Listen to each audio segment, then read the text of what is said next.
अशी मर्दिनी जागी झाली का असा माझा अर्थ होता. आता तर आहे ना. काल मालिकासाठी धरली होती या बाईनं. You केस miss घेऊन that. जातोस की नाही? एवढं सुंदर बोलल्यानंतर याच्या पुढे काय बोलायचं हेच मला आता सुचत नाही. फ्लॉप झाला इंटरव्ह्यू. नाही इतकं चांगलं बोललास दादा तू खरं त्याच्या. सुविचार काय तुम्हाला फळ्यावर पण वाचायला मिळतात.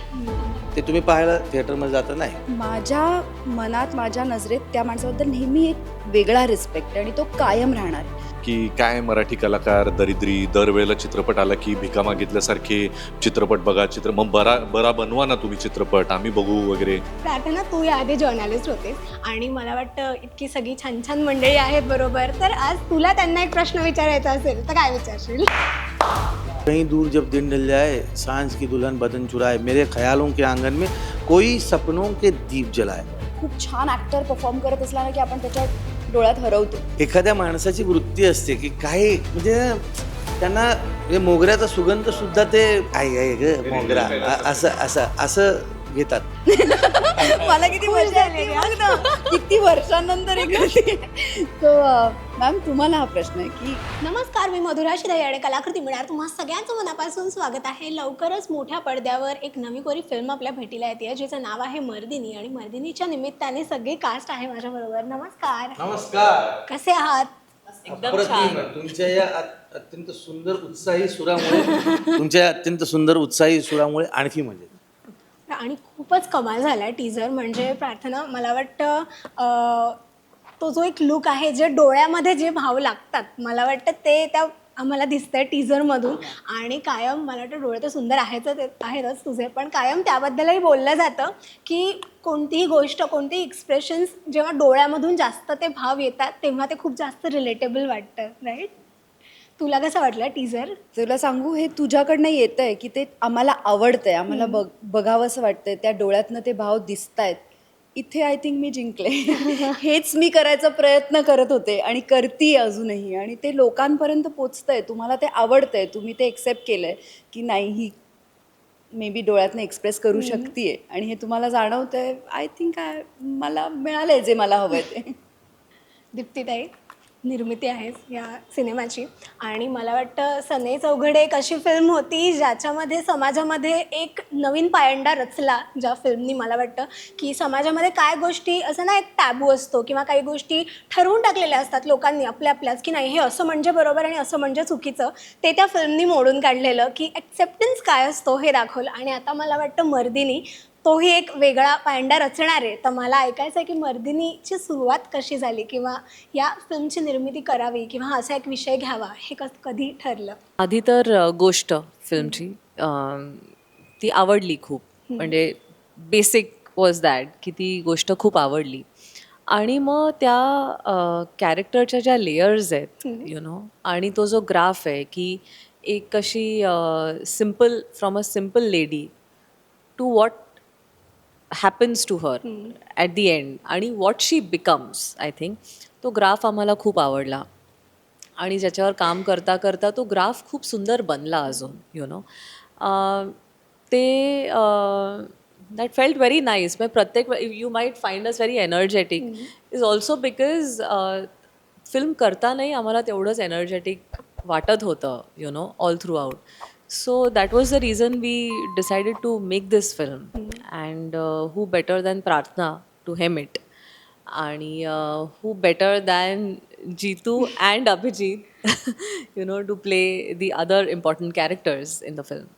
क्या बात आहे. जीतू दादा, आत्ताच एक फिल्म येऊन गेली आणि त्यातलाही रोल वेगळा आणि तुझ्या मला वाटतं प्रत्येक भूमिका मला असं वाटतं ना ते चोखंदळपणा एक असतो ना, मला तर तुझ्या भूमिका बघताना असं वाटतं की खूप छान निवडून तू त्या भूमिका घेतोस आणि प्रत्येक भूमिका वाचते.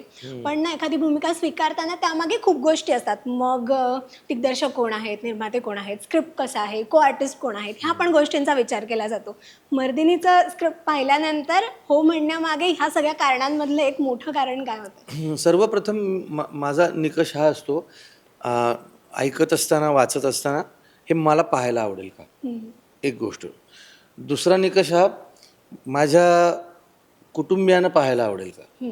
तिसरा निकष हा जर कधी कधी असं असतं ना की काही गोष्टी तुम्हाला तुमच्या व्यवसायासाठी कराव्या लागतात, काही गोष्टी तुम्ही तुमच्या नातेसंबंधांसाठी करता, काही गोष्टी या तुमच्या घर चालवण्यासाठी करता, काही गोष्टी तुम्ही तुमचा एक आलेख करण्यासाठी, तो रचण्यासाठी तुम्ही करता. आता हे कधी शक्य होतं? जेव्हा समोरून काम येतं. आणि काम कधी येतं? तुम्ही जेव्हा नवखे असता तेव्हा तुम्हाला जी मिळेल ती संधी घ्यावी लागते. पण हळूहळू तुम्ही स्वतःच्या कामानुरूप तुम्ही सिद्ध करत जाता किंवा सिद्ध होतं करत जाता, याच्यामध्ये अहंकार येतो. सिद्ध होत जातं की अच्छा हा वकूब आहे या अभिनेत्याचा किंवा अभिनेत्रीचा, आणि मग त्यावर हुकूम तुम्हाला कामं मिळतात. कधी कधी तुम्हालाही वाटत नाही की अशी भूमिका आपल्याला मिळू शकेल, आणि समोरचा माणूस ते देतो, आणि मग आपल्याला असं वाटतं की बरं, मग याचा विश्वास आहे तर मग आपण ते करूया. माझी पद्धत अशी आहे, मी दिग्दर्शकाला आधी विचारतो, तुला का वाटतंय की मी हे करू शकेन? कारण बऱ्याचदा असं होतं की आपल्या मनामध्ये आपण काहीतरी योजलेलं असतं, आणि नटाचं कसं असतं माहिती आहे ना, तो घेतो ते संहिता आणि तो विचार करतो की बरं मी या अशा पद्धतीने करेन. दिग्दर्शकानं, लेखकानं खूप आधीपासून त्याच्यावर बराच काळ विचार केलेला असतो, त्यामुळे तेही लक्षात घ्यायला हवं. ओके, आता ही झाली म्हणजे ही माझी पद्धत झाली, मी तुम्हाला सांगितली. मर्दीने का घेतलं? पहिलं कारण ॲफ्लुएन्स, श्रेयस तळपदे, दीप्ती तळपदे. दुसरं कारण संहिता. जी संहिता काहीतरी सांगू पाहते, काहीतरी मांडू पाहते, काहीतरी संदेश पण देऊ पाहते, पण ती मनोरंजनाच्या माध्यमातून ते सांगू पाहते. असा एक चित्रपट जो पाहत असताना सुविचार काय तुम्हाला फळ्यावर पण वाचायला मिळतात. ते तुम्ही पाहायला सिनेमा गृहात जाता का, थिएटरमध्ये जाता? नाही. तुम्ही यासाठी जाता की तुम्हाला तिथे स्वतःचं मनोरंजन करून घ्यायचं आहे. आणि मनोरंजन हे फक्त विनोदाच्या माध्यमातून नाही, मनोरंजन हे फक्त सामाजिक संदेशाच्या माध्यमातून नाही, एका कुणाची तरी गोष्ट लागते आपल्याला. आणि ती गोष्ट आपल्या लहानपणापासून आपला सगळ्यांचा स्वभाव असा आहे की अरे ऐक ना, एक गोष्ट सांगतो. एक ना आटपाट नगर होतो, तिकडे एक राजा होता, एक राणी. हां, मग पुढे काय झालं? हे जे ना, मग पुढे काय झालं? ते ज्या गोष्टीमध्ये पुढे काय झालं हे आपल्याला वाटतं की आता पुढे काय होईल, ती गोष्ट लोकांना ऐकायला नेहमी आवडते. आणि ती जर उत्तमरित्या सादर केली, अभिनीत केली, चित्रित केली, दिग्दर्शित केली, तर मग ती यशस्वी होण्याचा मार्ग खुला होतो. आणि जर एखादी गोष्ट यशस्वी होणार असेल आणि त्याच्यासोबत आपणही यशस्वी होत असतो, तर म्हणजे नदीत आंघोळ करणाऱ्या, नदीत जाऊन बुडणाऱ्या माणसाचे कपडे आपोआप ओले होतात.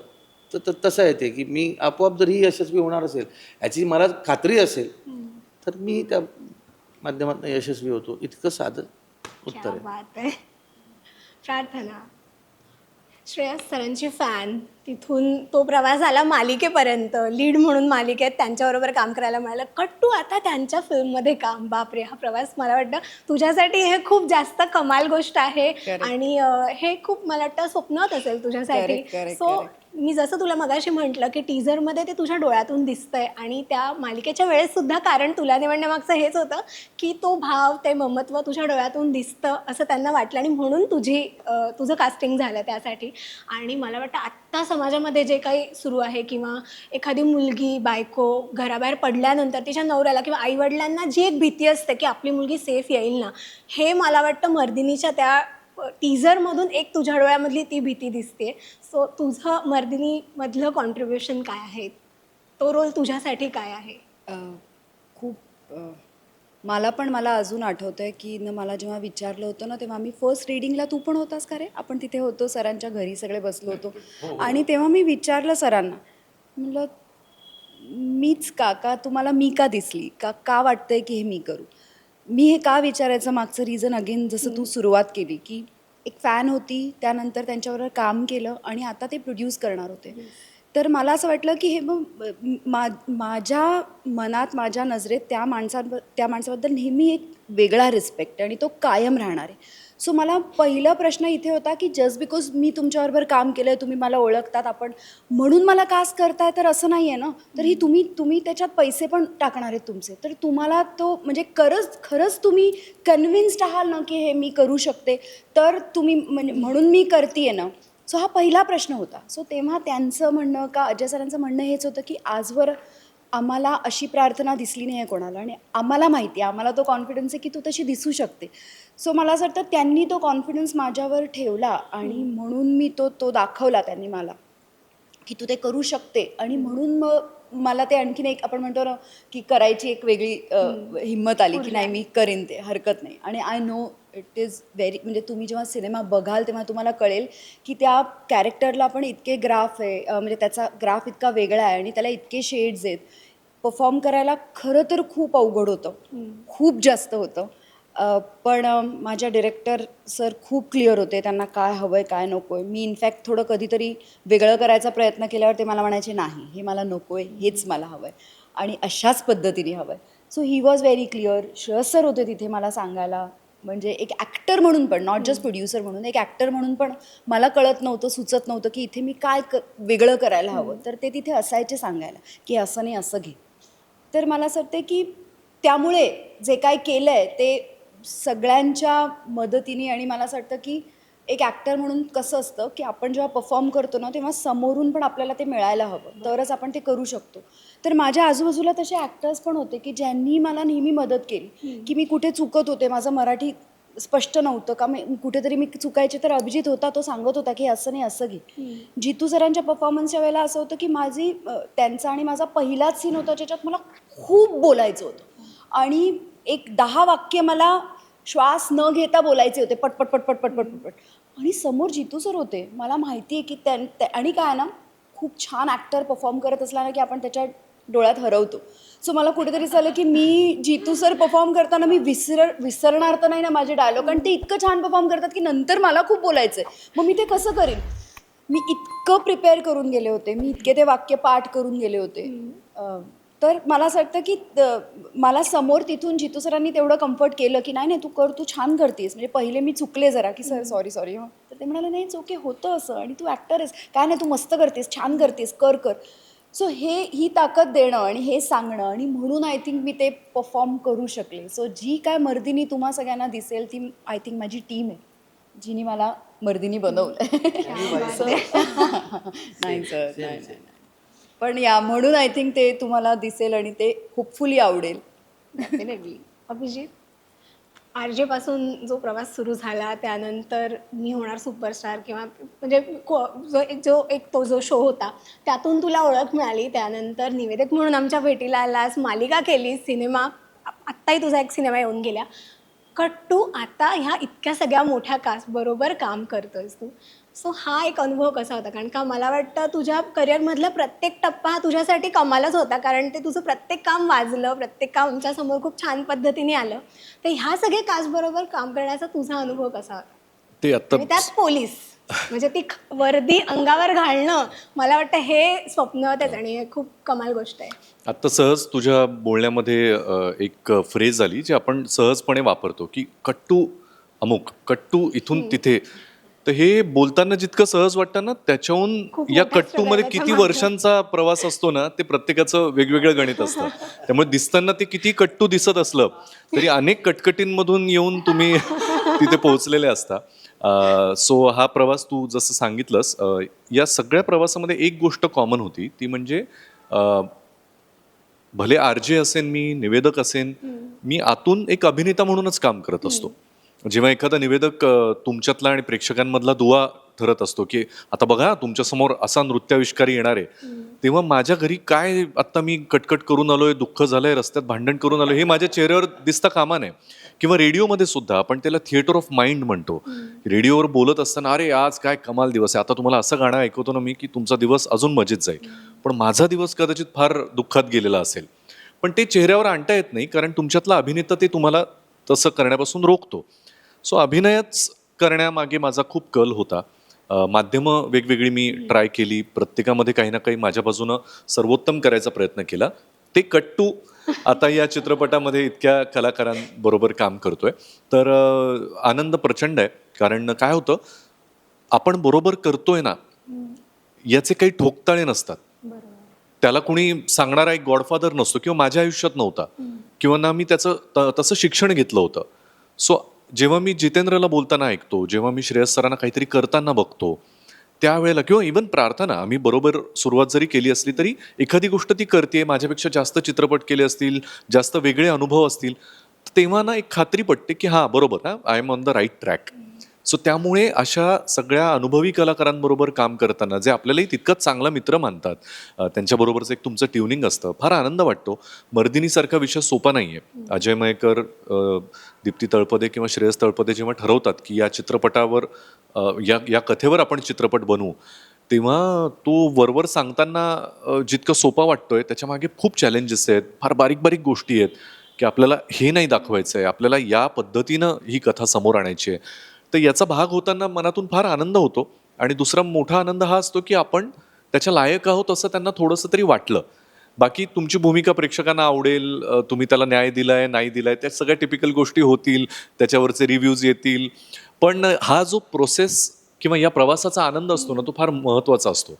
जितेंद्रसारखा अत्यंत अभ्यासू माझा आवडता नट, श्रेयस सरांसारखा एक इतका उत्तम अभिनेता, तेवढाच उत्तम माणूस आणि निर्माता, दीप्ती मॅमसारखी अत्यंत उत्तम मोठ्या बहिणीसारखी, आईसारखी सगळ्यांची काळजी घेणारी व्यक्ती, प्रार्थनासारखी मैत्रीण, अशांबरोबर काम करतानाचा हा अनुभव आणि अजय मयेकर सरांसारखे अनुभवी दिग्दर्शक, हे सगळंच खूप छान होतं.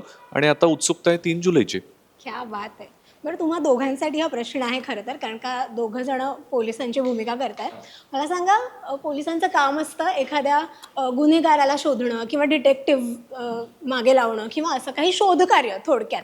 मला सांगा, खऱ्या आयुष्यामध्ये एखाद्या चांगल्या गोष्टीसाठी इंडस्ट्रीतल्या एका मित्राच्या किंवा मैत्रिणीच्या मागे एखाद्या डिटेक्टिव्ह लावायचा असेल तर कोणाच्या मागे लावायला आवडेल? फॉर एक्झाम्पल, एखादा गायक मित्र आहे तर कसं बाबा कसा करतो रियाज, किंवा एखादा मित्र जो कायम सांगतो की अरे येतो तो 5 मिनिटात, पण काय बाबा करत काय असेल, अर्धा तास लागतो त्याला यायला, तर अशा काही गमतीशीर गोष्टींसाठी कोणाच्या मागे आवडेल लावायला?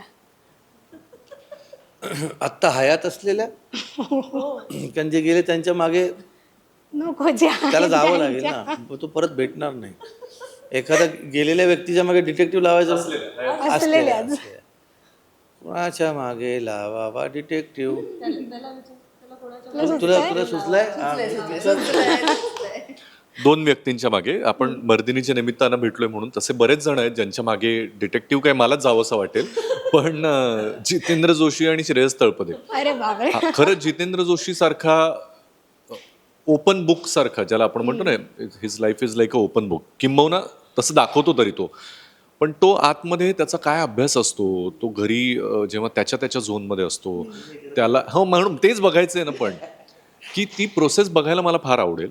श्रेयस सरांचं सुद्धा एकाच वेळेला तुम्ही जेव्हा अनेक गोष्टी सांभाळता, एक वडील म्हणून तुम्ही उत्तम आहात, एक पती म्हणून फार उत्तम आहात, एक माणूस म्हणून उत्तम आहात, आणि त्याच्यात तुम्ही ज्या स्टारडमला पोहोचलात, म्हणजे त्यांच्या घरी जर तू गेलीस तर त्यांनी केलेल्या चित्रपटांची पोस्टर लावायला भिंत पुरत नाहीये, इतकी त्यांची कामाची ते कारकीर्द एवढी मोठी, आणि काम सोड त्यांनी माणसं जेवढी जोडली आहेत ती इतकी अफाट आहेत की हा माणूस सर्वसामान्याच्या जगताना कुठल्या गोष्टी पाळतो, काय करतो हे बघणं हे रिअश्युरिंग असतं की बरोबर यार, आपणही याच मार्गावर जातोय, पुढच्या 5-10 वर्षांमध्ये ना आपणही या पदावर कुठेतरी, किंवा यांच्या इतकं सहज अभिनय और यांच्या इतकं चांगलं माणूस होता येणं आपल्याला कितपत जमेल, म्हणून मग यांच्या मागे लावेन. तसे इतके चांगले ते दोघंही, ते मी त्यांच्या घरी ठाण मांडून जरी बसलो तरी आनंदाने मला घेतील, त्यामुळे मीच डिटेक्टिव्ह बनून जाईन त्यांच्या घरी.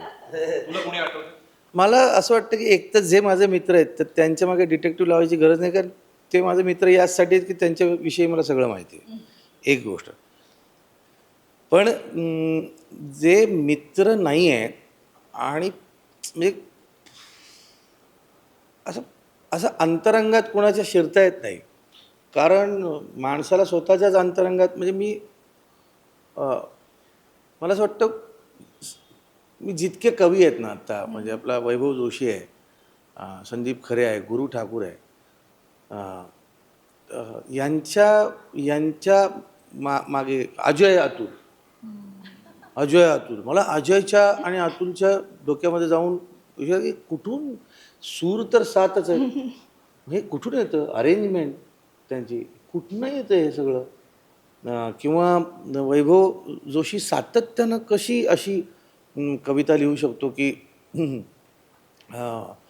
जी लोकांना आवडते देखील, आणि ती म्हणजे ती उत्तमसुद्धा आहे, म्हणजे ती त्याचं त्याची अभिजातता सुद्धा त्याच्यामध्ये आहे. असं कसं काय बरं तो करू शकतोय?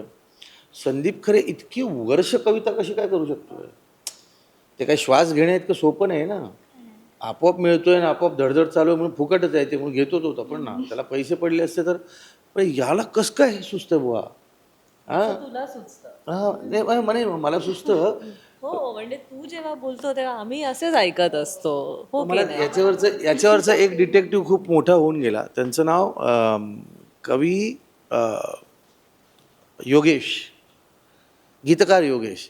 आणि आनंद सिनेमातलं त्यांचं एक गाणं आहे, याच्यामध्ये त्याचं उत्तर आहे. तर डिटेक्टिव्ह कोण आहे की ते म्हणतात की कहीं दूर जब दिन ढल जाए सांझ की दुल्हन बदन चुराए मेरे ख्यालों के आंगन में कोई सपनों के दीप जलाए दिल जाने मेरे सारे भेद ये गहरे हो गए कैसे मेरे सपने सुनहरे ये मेरे सपने यही तो हैं अपने मुझसे जुदा ना होंगे इनके साए. हा एक अंतरा झाला. दुसरा एक अंतरा ज्याच्यात उत्तर आहे की यूं ही कहीं जब हुई बोझल सांसें भर आई बैठे बैठे जब यूं ही आंखें नहीं यूं ही कहीं जब हुई बोझल सांसें भर आई बैठे बैठे जब यूं ही आंखें कभी मचल के प्यार से चल के छुए कोई मुझे पर नजर ना आए नजर ना आए.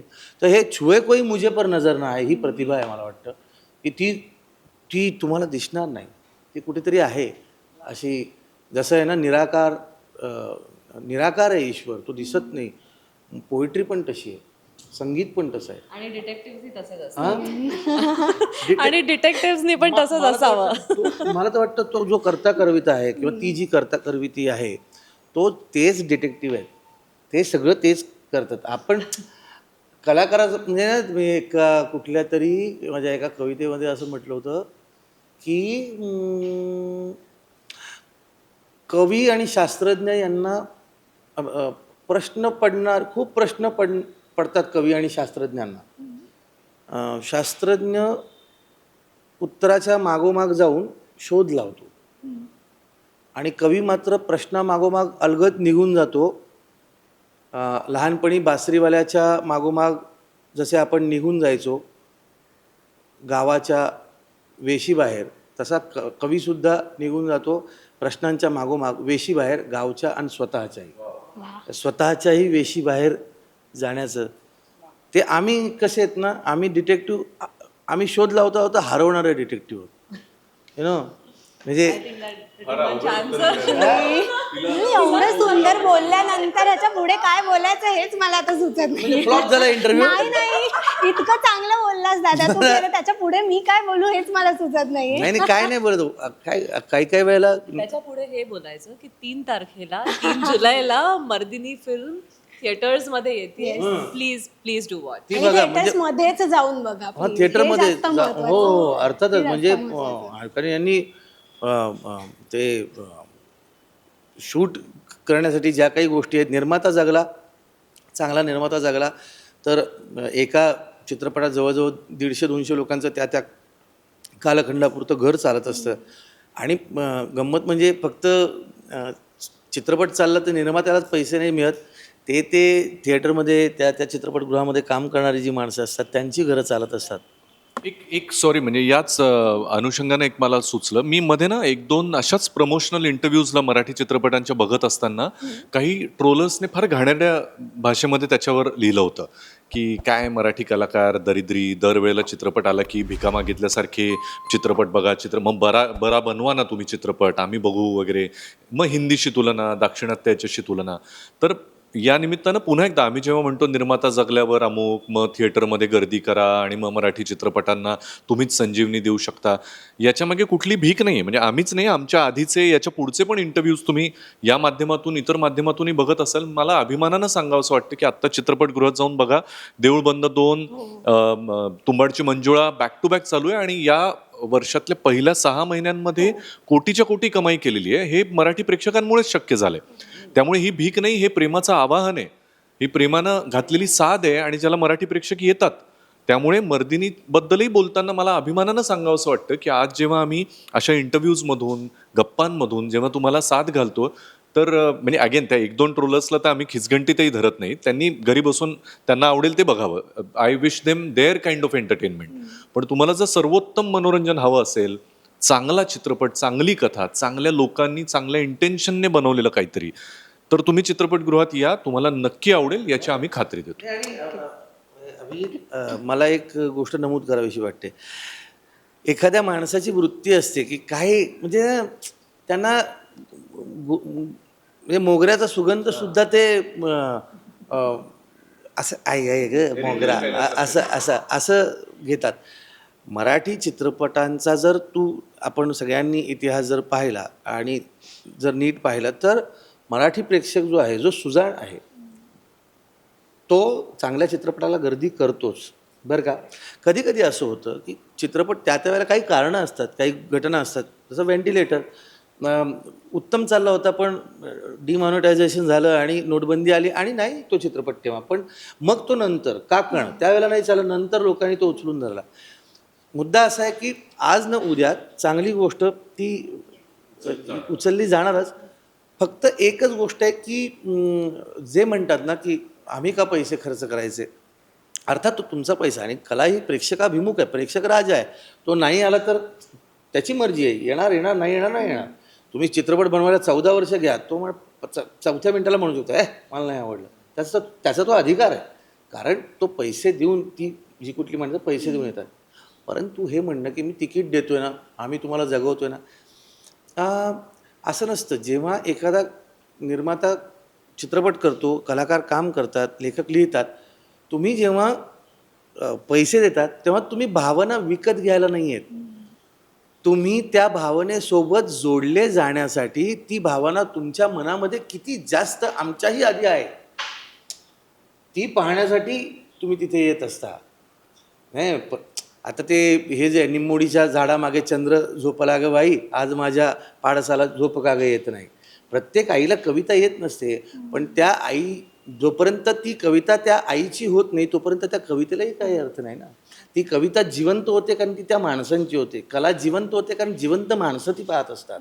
आणि ती कला आणखी जिवंत तेव्हा होते जेव्हा तुम्ही याच्यावर पाहण्यापेक्षा एकटे जेव्हा त्या अंधारामध्ये कोण कुठल्या जाती धर्माचा, वयाचा, रंगाचा, कोण आहे, कोणाकडे किती पैसे आहेत, काय आहेत, ते तिकीट काढून एक गठ्ठा तुम्ही त्या गोष्टीवर रडता, त्या गोष्टीवर हसता, त्या गोष्टीवर टाळ्या वाजवता, तेव्हा तुम्ही एक गठ्ठा सगळे मिळून एक भावना झालेल्या असता. आणि ह्या जो अनुभव आहे हा चित्रपटगृहापेक्षा दुसरीकडे कुठेही मिळू शकत नाही. म्हणून हे आवाहन कुणाचेही बघा, पण चित्रपट बघा. आणि हा चित्रपट आम्हाला खात्री आहे, तो असा झाला की आम्हाला खात्री आहे, अलग लक्षात. त्यामुळे आवाहन हे आवाहन असतं, बाकी तुम्ही ठरवायचं असतं नाही का. मुलीचा बाप तर मुलीचं लग्न करून देतो हेच म्हणणार ना की सुलक्षणीय उत्तम आहे. आणि खरंच किती करेक्ट सांगितलं जितूसरांनी. म्हणजे आता मी माझं एक्झाम्पल देतेच. कुठल्या तरी कारणामुळे ना मला खूप मोठा सिनेमा आत्ताच एक रिलीज झालेला होता, धुरंधर 2, तो मला नाही बघता आला थिएटरमध्ये. आणि मी जेव्हा तो माझ्या स्क्रीनवर टीव्हीवर बघितला ना, तर तेव्हा मी धुरंधर 1 थिएटरमध्ये जाऊन बघितला होता. आणि 2 जेव्हा मी स्क्रीनवर बघितला ना, मला ती मज्जा नाही आली. खरं तर 1 पेक्षा 2 जास्त छान आहे. पण मला तेव्हा रिअलाइज झालं की नाही यार, थिएटरमध्ये जेव्हा आपण जाऊन बघतो ना सिनेमा, तो सिनेमा बघायची का बनवलाय तो थिएटरमध्ये ना. नाहीतर आम्ही पण बनवलं असतं ना काहीतरी मोबाईलसाठी, मोबाईलवर बघण्यासाठी. पण तो जर आम्ही सिनेमा बघितलाय तर तो तिथेच एन्जॉय करण्याची गोष्ट आहे. म्हणून थिएटरमध्ये जाऊन बघा. संजू गिअर चेंज कर असं म्हटल्यानंतर तो गिअर चेंज कर. आम्ही असे बसलो होतो की संजू गिअर चेंज कर. आपल्याला माहिती असतं संजू गिअर चेंज करणार आहे, संजू जिंकणार आहे, माहिती असतं, जो जिताबाई सिकंदर, तरी आपण म्हणतो नाही का. असं आहे ते. म्हणून मर्दिनी चित्रपटगृहात जाऊन पहा. 3 जुलैला नक्की बघा. प्रेक्षकगृहात नक्की जाऊन बघा 3 जुलैला. येस. येस. बरं, प्रार्थना, मला आता तुला विचारायचं. अरे मला वाटतं संपला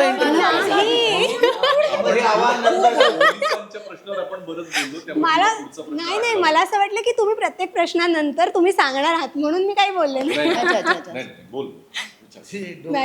डिटेक्टिव्ह वेगळीकडे घ्या. प्रार्थना, तू याआधी जर्नलिस्ट होतीस आणि मला वाटतं इतकी सगळी छान छान मंडळी आहेत बरोबर, तर आज तुला त्यांना एक प्रश्न विचारायचा असेल तर काय विचारशील? आता बोला. वा वा. मला ना नेहमी हा प्रश्न पडतो, म्हणजे मी जेव्हा इंटरव्ह्यू देते ना तेव्हा, की जर मी तिथे असते ना तर मी कुठले कुठले प्रश्न विचारले असते यार, काय काय विचारलं असतं. तर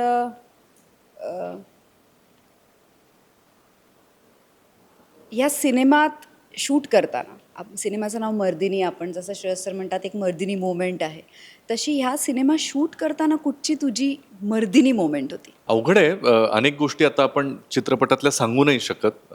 बऱ्याच गोष्टी रिव्हील होतील या 3 जुलैला जेव्हा चित्रपट जेव्हा प्रदर्शित होईल तेव्हाच.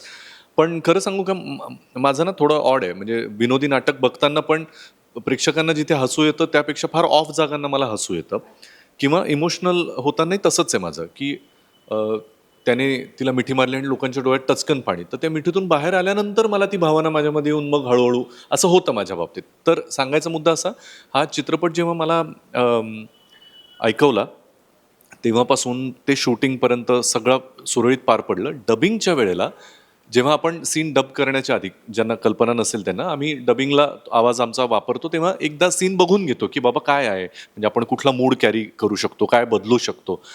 तर तो बघत असताना ना मला सगळं ते पुढचे आधीचे सगळे फ्लॅशेस डोळ्यासमोर आले, आणि तो संपूर्ण सीन छान एडिट होऊन त्या सलग पद्धतीने पहिल्यांदा माझ्या डोळ्यासमोर आला, भले डबिंग करायच्या आधी. आणि मला भरून आलं असं की आपण जे काम करतोय, तर अर्थात मर्दिनी मुवमेंट म्हणजे अशी मुवमेंट जेव्हा तुम्हाला तुमच्यातल्या शक्तींची जाणीव होते, तेव्हा एक कलाकार म्हणून आपल्यामध्ये कोणाला तरी प्रेक्षकांना इन्फ्लुएन्स करण्याची जी ताकद असते, की जे खरं नाही आहे पण ते आभासी चित्र त्याच्यासमोर दाखवायची जी ताकद कलाकारामध्ये असते, की मी खरं अमुक नाही आहे पण बघा तुम्हाला मी आता पोलीस अधिकारी म्हणून दाखवतोच काहीतरी. तर ते असं एक सेकंद ना मला चोकअप झाल्यासारखं झालं.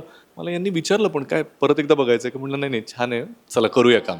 सो ते माझ्यासाठी एक खूप ना समाधान देणारी गोष्ट होती, की इतक्या चांगल्या कथेचा आपण भाग आहोत. एक्झॅक्टली त्याला मर्दिनी मुवमेंट नाही म्हणता येणार, पण तरी ती इमोशनल करणारी एक मुवमेंट होती.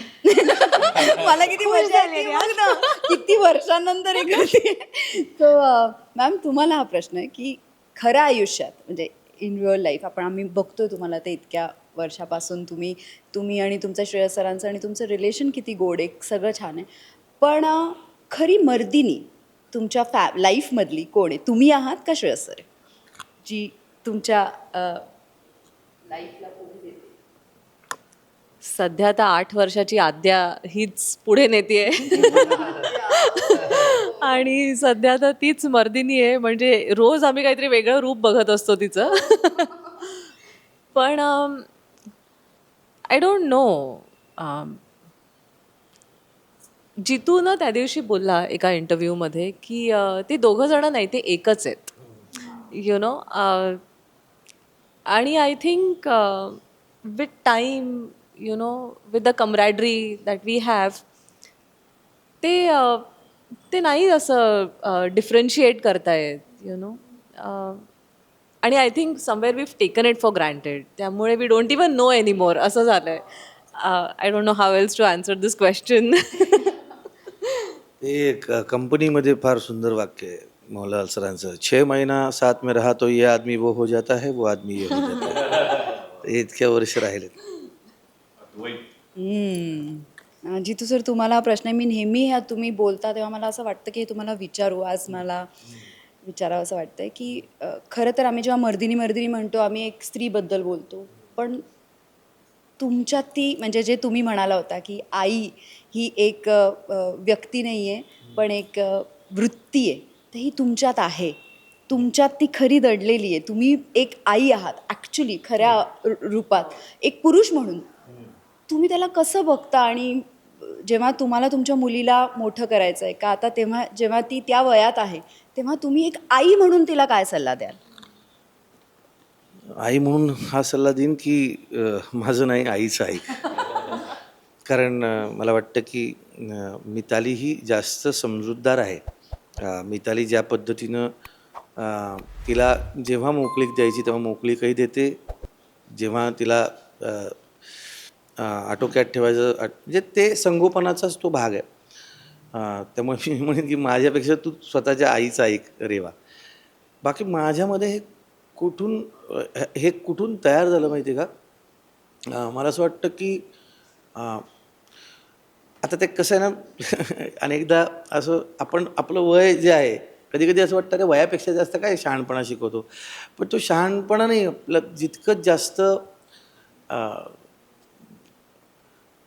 दुःखाकडे बघण्याची जेवढी सहवेदना ज्याला म्हणतो आपण, की कोणाचं तरी दुःख आपलंसं वाटतं ना, तेव्हा आपोआप तुमच्या मनामध्ये कणव जागृत होते, प्रेम जागृत होतं. आणि जिथे प्रेम जागृत होतं तिथे काळजी जागृत होते. काळजी जागृत झाली की मायाळूपणा, ममत्व जागृत होतं. तर हे हे इतकं सहज सोपं आहे. आपण त्याला अ, अ, आपण त्याला येऊच देत नाही. आपण आपलं जगणं जगण्यामध्ये इतके मशगूल असतो.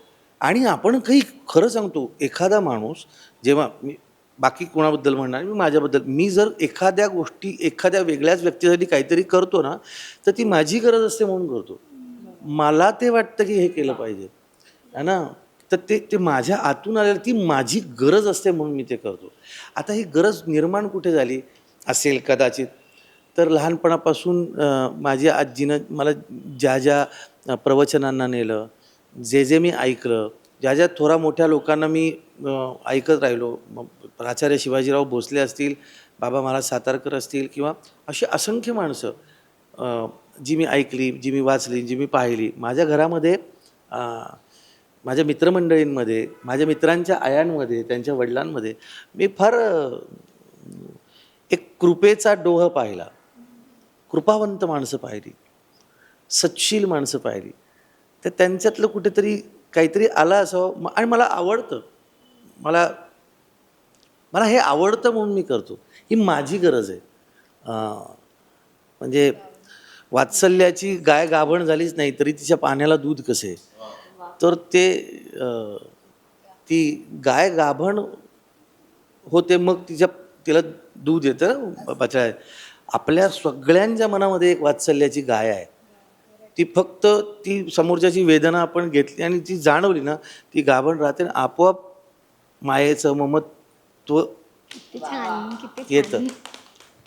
छान. बरं मॅम, मला विचारायचं तुम्हाला की कायम ना कोणत्याही सिनेमामध्ये बरेचदा असं होतं की ना त्या स्त्रीला ना खूप बिचारी दाखवलं जातं, किंवा मग असं तिने किती सोसलंय हे बरेचदा दाखवलं जातं. पण मर्दिनीमधून मला वाटतं ती स्त्री किती सक्षम आहे, ती काय काय करू शकते हे दिसणार आहे.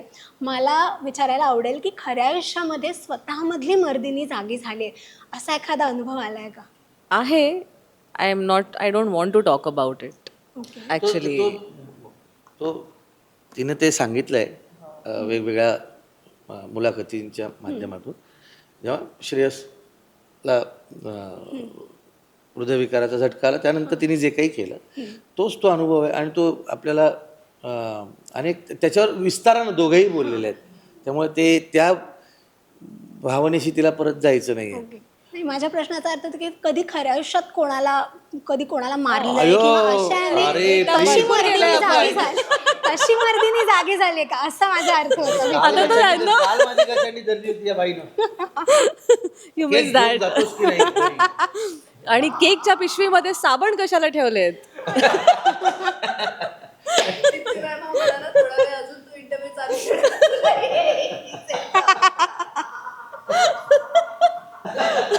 प्रज्ञाताईंनी सांगितलंय चला उठा इथून.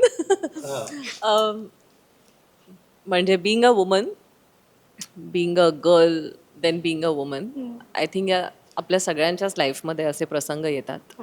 आणि आणि आय थिंक ऑटोमॅटिकली कुठेतरी आपण ते फेस करायला शिकतो. रस्त्यावर चालताना, ट्रेनमधनं जाताना, अँड देर आर टाइम्स की हात लागला तर धरलाही आहे आणि धक्का मारलाही आहे. पण इट्स अनफॉर्च्युनेट की हे करावं लागतंय. हे हाऊ इज इट, म्हणजे मला तर हेही समजत नाही आहे, how is it enjoyable to the other person also. It is disgusting more than anything else. Having said that, we keep coming back to this. आपण मर्दिनीच्या रेफरन्समध्ये जेव्हा हे बोलतो, the film is not about this.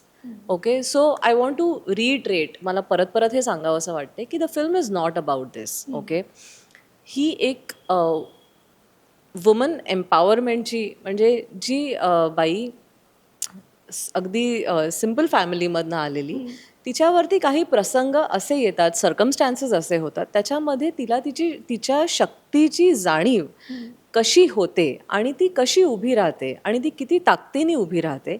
That is what the film is about, and I think we should underline that, you know. Prarthana, तू कधी मारलेस कोणाला? नाही यार, कधीच नाही.